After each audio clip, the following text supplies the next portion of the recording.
حمدا كثيرا طيبا مباركا فيه، ثم الصلاة والسلام على البشير النذير والسراج المنير نبينا محمد وعلى آله وأصحابه والتابعين لهم بإحسان إلى يوم الدين وسلم تسليما كثيرا.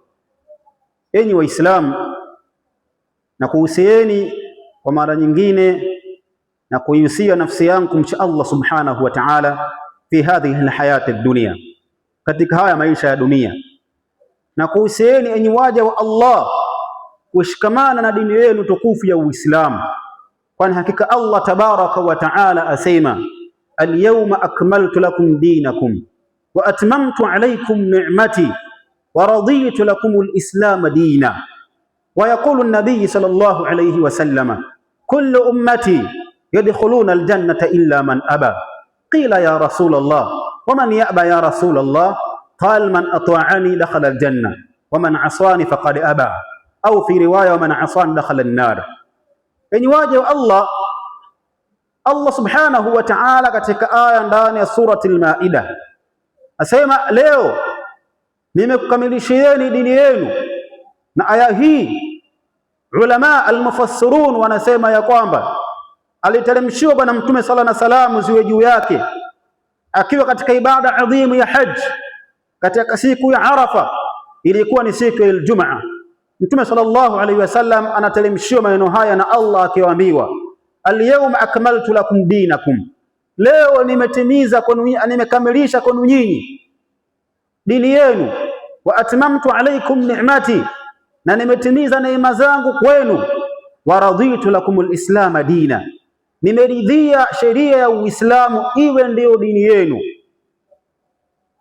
Leo kuna Muislamu au kuna mwanadamu anayejiita Muislamu anayeingizwa katika kufuru ya kuambiwa sisi sote tunamwabudu Mungu mmoja, tofauti ni njia tu.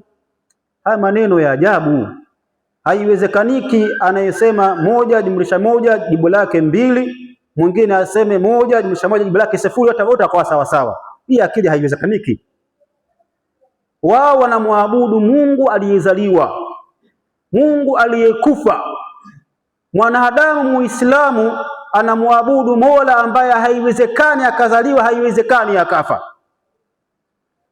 Ni miungu wawili tofauti hao. Tamassak bidinika ayuhal muslim, shikamana na dini yako ya Uislamu.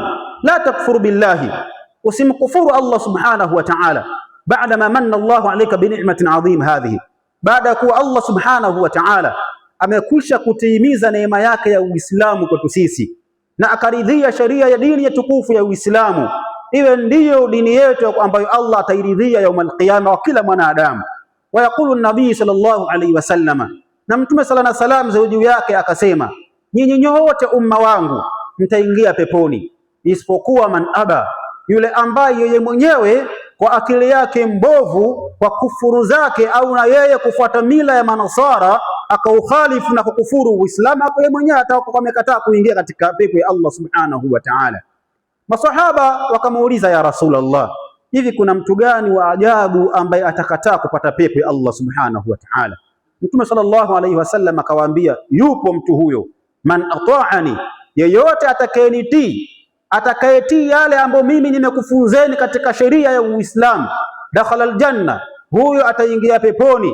Ama yule atakayeasi mafundisho ya Uislamu, huyo amekataa kupata pepo ya Allah subhanahu wa ta'ala. Nas'alullah subhanahu wa ta'ala al-afiyya was-salam.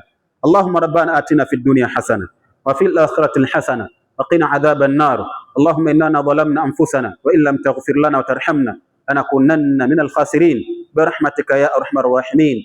Wa sallallahu nabiyyina Muhammadin wa ala alihi wa ashabihi wa sallam walhamdulillahi rabbil alamin.